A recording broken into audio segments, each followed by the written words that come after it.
have pointed out, and Jayadeva Prabhu, from his own personal experiences, has also noted that as devotees, we're like anyone else in this world in one sense, that we have these temporary bodies, and they're subject to birth, and they're subject to disease, they're subject to old age, and ultimately they're subject to death. But when a devotee goes through these experiences, it's totally different than the non-devotees.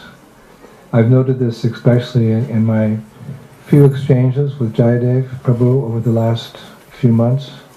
We had similar experiences in the old age disease department and facing Yamaraj, but we're both very grateful to our spiritual masters and to Krishna for sending these difficulties, these traumas, these tests to us. It's almost like he can almost realize Queen Kunti's prayer when she prayed for these calamities to come again and again.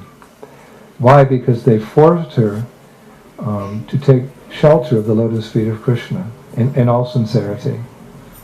And she says, by taking shelter of Krishna, two lotus feet, that she'll no longer have to see the repetition of birth and death.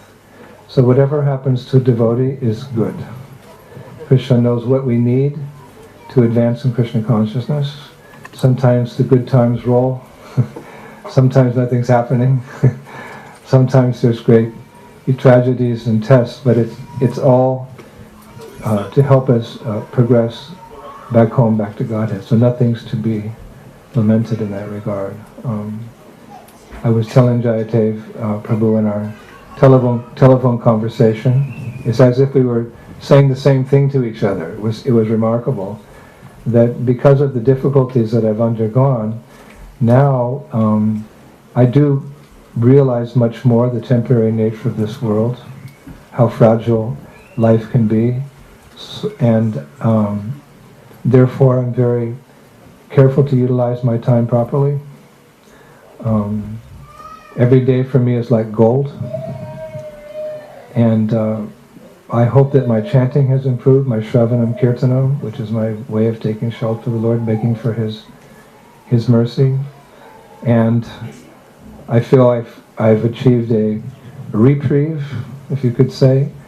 So my service to my spiritual master is much more important to me. I feel that now I have to really start preaching. I feel that I haven't really done that much with this life. I've held back, and that I must give Atmanivedam, everything to his service as long as this body is still functioning. So these are important realizations, and they say that the hardest lessons are the ones best learned. So there's nothing to lament, there's nothing to fear, because we're all under the direct control of the Lord. Materialistic people, their lives are quite uncertain, their destiny is uncertain. They're more or less just living out the reactions to their past activities, pious or impious.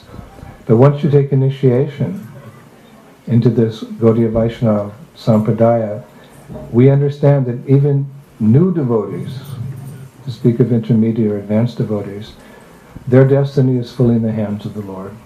And Krishna says to them, to all of us, be we beginners or intermediate or advanced, Yogakshemam Bahamyam.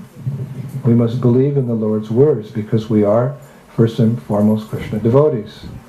He says that He protects what we have and He provides whatever we need. So there's nothing to lament. It's all a lesson of the Lord. It's all favorable. In my case, yes, it was touch and go. As I mentioned to you, my first bout with the big C, when I came out of it, the doctor said, he's a Muslim, it can only be Allah that you're still with us. I said, yes, that's not, it's the best medicine, yes, God. And he said, yes, Allah Akbar, Alhamdulillah. And we embraced. Yes, but that's life. It's not just my life, it's everyone's life. I've been in and out of hospitals so much, I realize that, everyone goes through these experiences. It's only a question of time. As Prabhupada said, don't think this won't happen to you. So I'm very happy to go through it. I'm not afraid to go through it. I see it as Krishna's mercy. And first and foremost, I see it as a way to teach my disciples how to proceed through life, which means birth, disease, old age, and death. There's a lot of chanting, there's a lot of dancing, there's a lot of prasadam, a lot of nectar classes and pilgrimages and this and that, but we can't be naive. Although we do live like, we live like heaven on earth.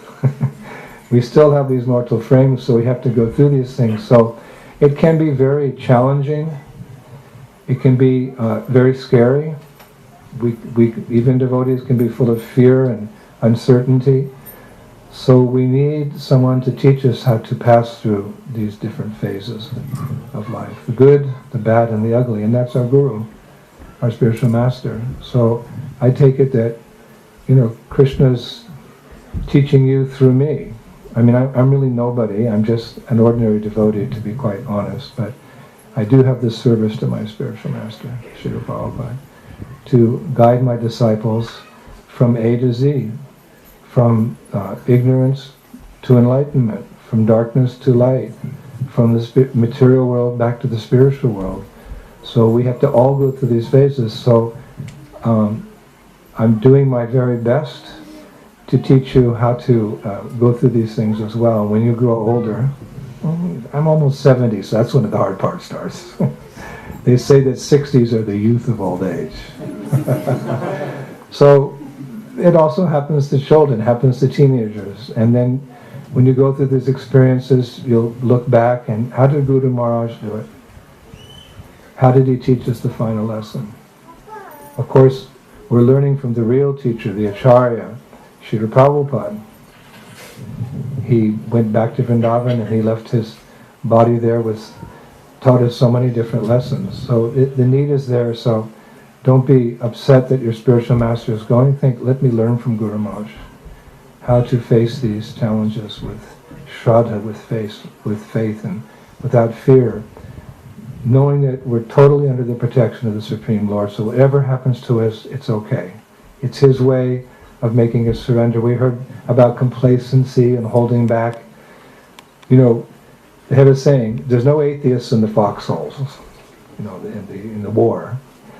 So when you go through these situations, your faith is actually tested. And if you don't have very much faith, you will, because of those trying moments. By Prabhupada's grace, we really do call out for mercy.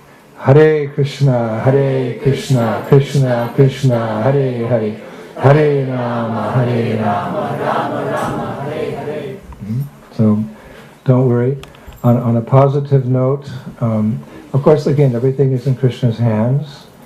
But just to kind of balance out, I think Prabhu was mentioning the morbid nature of his offering. It wasn't morbid, it was very nice. But you could see it's a little lingering there, On a positive note, just to balance it out, the astrologers, they all say I'll live a long life. All of them. It's like, really? And one astrologer, Abhay Mudra, the wife of Petit Pavan, one of my dear friends, a good astrologer, she said, yes, you'll come face to face with death so many times that when death finally comes, you'll have no fear. So, some of them say 74, some 77, and one of my favorite astrologers say, into your 90s. I don't know if I want to live into my 90s. But live or die, we have our service, and that can never be taken away from us.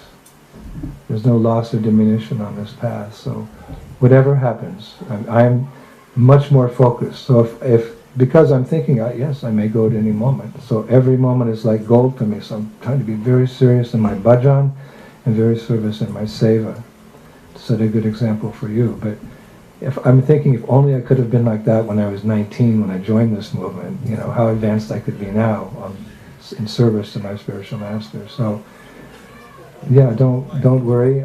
If it's just a few years or whatever, then I'm preparing myself. And if I have that mentality for the next 20 years, 25 years, then I can really do some nice service for Prabhupada with those realizations further down the road. But always remember, as Prabhupada said, we will have our ISKCON in the spiritual sky. So I wanted to say that. That's not my Vyasa Puja talk, but I wanted to just give that little lightness to this occasion, because this is one of the bright moments in our life. These are the golden moments that we look back and we remember, yes, we were with Gurudeva and we were with Maharaj and we were with, Bhattahari and all the disciples, and these are the golden moments that give us strength in Krishna consciousness. I wanted to just lighten up a little bit with a few of those comments. Let's have a little kirtan. It won't be long. I'm really hungry. And it's good because I heard there's 10,108 preparations. Is that? Anyway, even if there's 10, that's okay. But even if I just have my khichdi and my salad with strawberry jam, I'll be happy. I do have you could say, so not such a traditional talk this afternoon. As you know, I've had a number of Vyasa Pujas this year, something going into the teens, 13 or 14. By GBC rules, you're only allowed to have one, but they're very kind. Because really it's for you that I do this. And it's for you, and it's for me as well. These loving exchanges, this is really Krishna consciousness, loving exchanges that we experience at these programs. So, but I have a little bit of an untraditional talk this afternoon. I thought because many of you go into YouTube and you've heard this Vyasa Puja lecture in Ukraine, you've heard it in Omsk, you've heard it in Moscow, you've heard it in South Africa, you've heard it, so something a little, variety is the spice of life, but I'll leave you on the edge of your seat with that expectation. Just a little kirtan.